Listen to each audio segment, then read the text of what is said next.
자, 오늘 1차 시는 그 역학적 상호작용의 운동의 법칙에 대해서 할 텐데, 이 부분은 그 물리 2에는 아마 그냥 생략되어 있을 수도 있어요. 근데 이제 역학을 하려면 뉴턴의 운동 법칙은 가장 기본이기 때문에 여러분이 물리학원에 배웠던 내용을 복습한다 이렇게 생각하면 되겠습니다. 역학은 이 운동을 다루는 학문이고요. 운동은 위치의 변화를 물리에서는 운동이라고 합니다. 그래서 그 위치의 변화를 나타내는 물리량이 위치의 변화량이 있고, 그다음에 그 위치의 변화량이 시간에 따라서 얼마만큼 빨리 변하느냐에 해당하는 게 속도고요. 속도가 시간에 대해서 얼마나 또 빨리 변하느냐, 가속도가 있죠. 그래서 이 가속도를 알고 어떤 물체의 초기 위치와 속도를 알면 미적분이라는 걸 이용해서 그 물체의 미래에 대해서 다 알 수 있는 이런 게 이제 뉴턴의 운동 법칙이다 이렇게 보면 되겠습니다. 근데 그 가속도를 알기 위해서는 이제 그 물체에 작용하는 힘을 알아야 되고요. 그리고 힘과 그 가속도의 관계가 뉴턴의 운동 법칙이다 이렇게 보면 되겠습니다. 그래서 뉴턴의 제1법칙이 관성의 법칙이라고 하죠. 그래서 기억이 날는지 모르겠는데 일단 뚫고 봐야 됩니다. 네. F가 0이면 요 F는 합력입니다. 물체에 작용하는 힘을 모두 더했을 때 그 물체에 작용하는 합력이 0이면 R자임이라고도 하죠. 그러면 V가 일정하다 라는 것이 뉴턴 제1법칙이죠. 요즘은 이제 이런 류의 면접이 좀 줄어들었는데, 옛날에 대입에서 그냥 간단하게 면접을 볼 때 공대에서 가장 많이 물어보는 질문이 뉴턴의 1, 2, 3법칙에 대해서 설명해봐라 인데요. 실제로 모의 면접을 해보면 놀랍게도 거의 절반 이상이 답을 못합니다. 그 정도로 그냥 먼저 거르는 질문이라고 볼 수도 있는데, 이게 물리를 배웠다라고 하면 이제 뉴턴 1, 2, 3법칙은 기본적으로 그래도 설명할 수 있을 정도가 되어야지 될 것 같습니다. 이때 이 V는 속도죠. velocity, 스피드가 아니고 velocity, 크기와 방향이 모두 있는 물리량입니다. 그래서 속도가 일정하다라는 것은 크기와 방향이 모두 일정하다.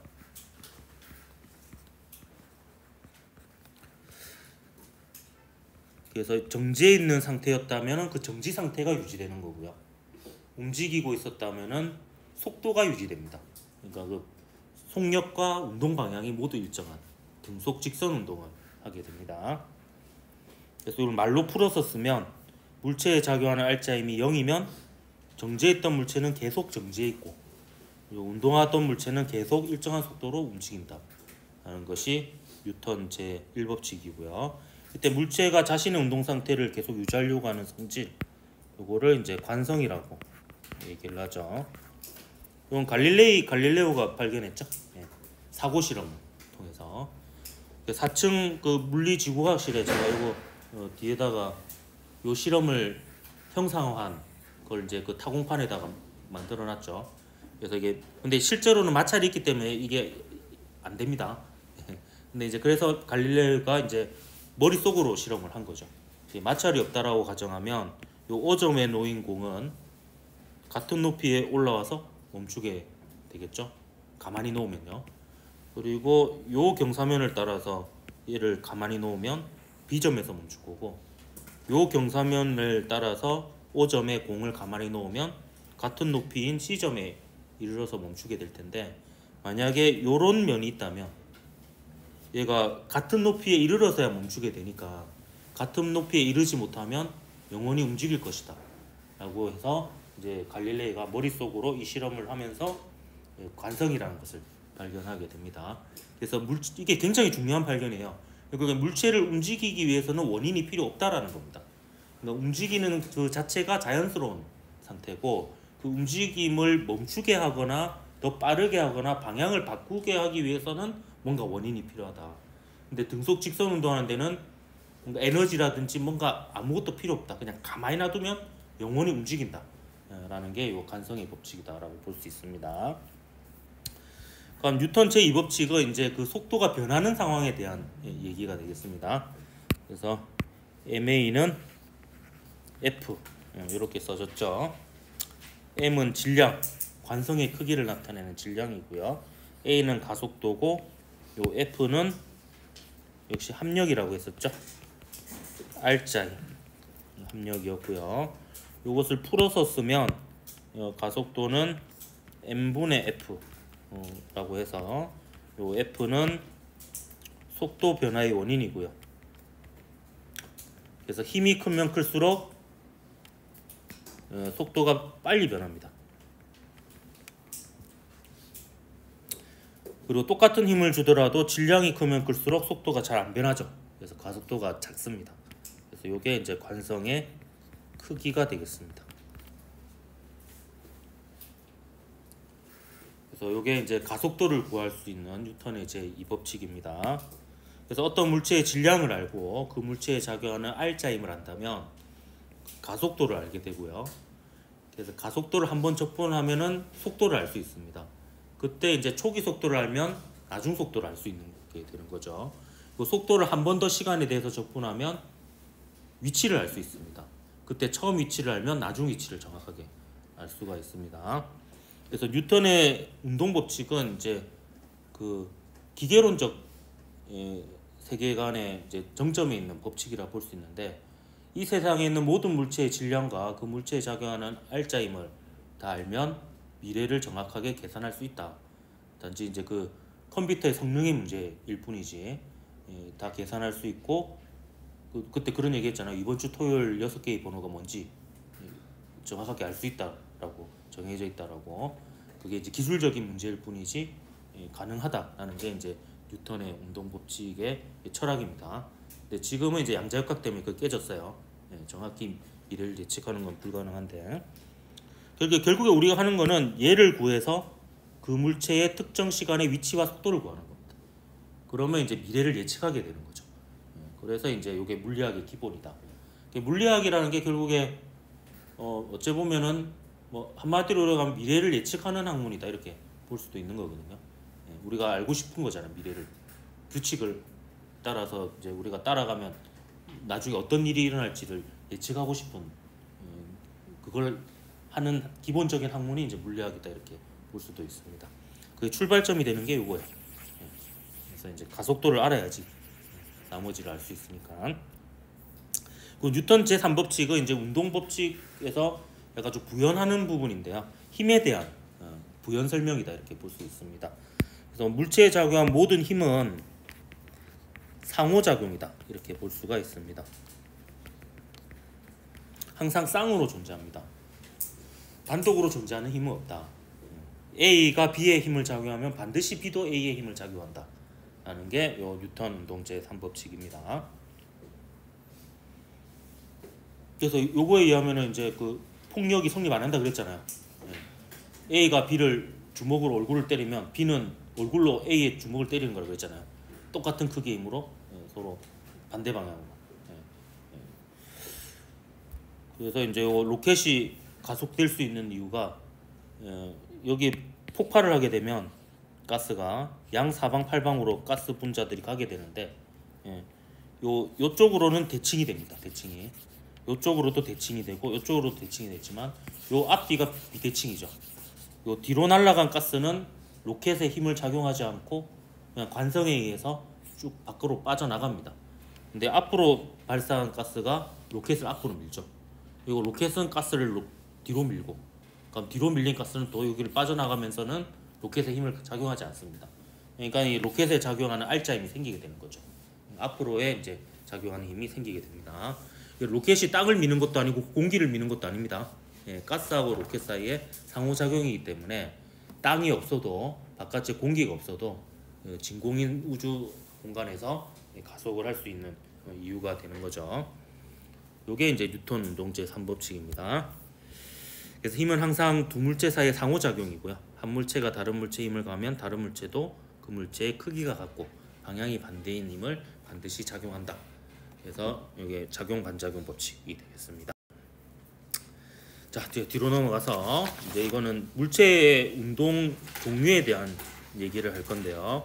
그걸 하기에 앞서서 이제 방향에 대해서 좀 정리를 할 건데, 우선 물리학에서 운동 방향이라고 하면 운동은 위치가 바뀌는 게 운동이라고 그랬죠. 그래서 위치가 변하는 방향이 운동 방향입니다. 그래서 변이 방향이 운동 방향이 되는 거고요. 그 변이를 시간으로 나누면 속도가 되죠. 그렇기 때문에 변이 방향은 곧 속도 방향이라고 볼 수 있습니다. 그래서 이게 다 같은 말입니다. 운동 방향, 변이 방향, 속도 방향. 직선 운동의 경우에는 위치 시간 그래프에서 기울기의 부호가 운동 방향이 됩니다. 그래서 플러스면은 플러스 방향, 마이너스면 마이너스 방향. 이렇게 플러스 마이너스로 표현하기도 합니다. 물리학원은 직선 운동만 다룹니다. 그래서 보통 방향을 플러스 마이너스로 다 표현을 하죠. 물리학 2는 이제 2차원, 3차원으로 확대가 됩니다. 그리고 가속도 방향이라고 있는데, 가속도 방향은 MA는 F잖아요. 그래서 질량은 방향이 없으니까 MA하고 F가 크기도 같고 방향도 같아야 되거든요. 그렇기 때문에 A하고 F가 방향이 같습니다. 그래서 가속도 방향은 결국에 합력의 방향과 같다. R자임의 방향하고 같습니다.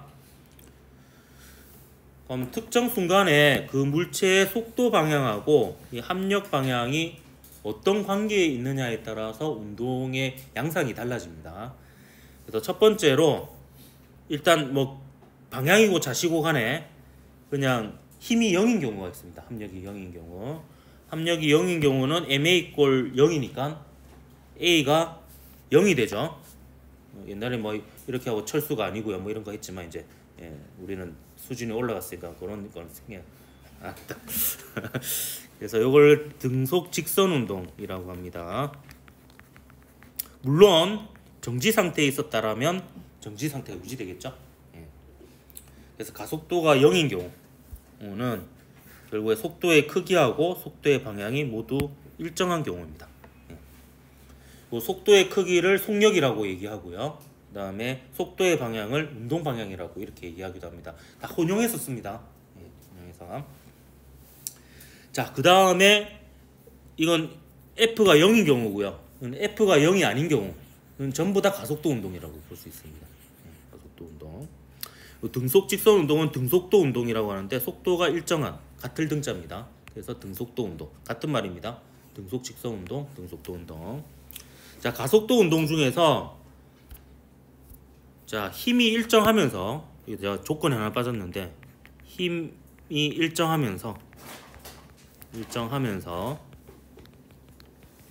가속도의 방향과 운동 방향이 같은 경우하고 가속도하고 운동 방향이 서로 반대인 경우가 있습니다. 요게 물리학원에서 주구장창 배우는 거예요. 예를 들어서 우리가 지표면 근처에서 중력이 아래쪽으로 작용하잖아요. 그러면 공을 아래쪽으로 던진 경우가 이 경우입니다. 그래서 가속도도 아랫방향, 공의 속도도 아랫방향이죠. 이때는 속력만 증가하죠. 근데 공을 위로 던진 경우 한번 봅시다. 공을 위로 던진 경우에는 속도는 윗방향인데 가속도는 아랫방향이죠. 이런 거는 속력이 점점 어떻게 되죠? 느려집니다. 속력만 감소하게 되는 거죠. 물론 시간이 지나면 언젠가 속력이 0이 되었다가 운동 방향이 바뀌면서 이 상태가 됩니다. 연직 위로 던져진 공이 속력이 느려지다가 정점을 찍고 나서는 다시 자유낙하를 하게 되죠. 그렇게 되지만 이거는 이제 순간을 얘기하고 있는 겁니다, 지금. 그래서 이 두 경우가 바로 이런 물리학원에서 계속 배우는 가장 어려운 문제 중에 하나죠. 등가 속도 직선 운동입니다. 여기 힘이 일정하면서 가속도와 운동이 방향이 나란한 경우입니다. 결국에 같거나 반대이거나. 이게 이제 물리학원에서 배우는 거예요. 이제 물리학 2에서는 이제 여기서 좀 더 확장이 되는 겁니다. 확장이 되는데 요 가속도의 방향하고 운동 방향이 서로 수직인 경우가 있어요. 요게 이제 원은 운동 방향만 바뀌는 이런 경우인데 요게 등속 원운동입니다. 그래서 물리학 2에서는 요 등속 원운동에 대한 MA 꼴 F 뉴턴 제2법칙을 세워볼 거고요.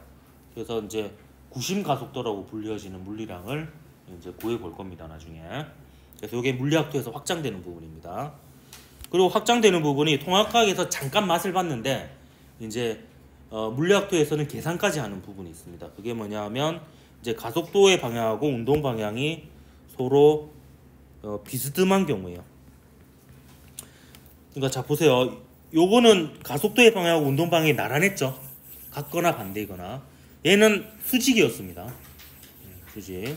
근데 얘는 이제 나란하지도 않고 수직이지도 않고 비스듬한 경우예요. 이게 이제 이 중에서도 조금 그래도 규칙성이 있는 것 중에 이런 두 가지를 배웁니다. 물리학도에서. 이렇게 되는 것 중에 한 가지가 포물선 운동이고요. 또 하나가 진자 운동입니다.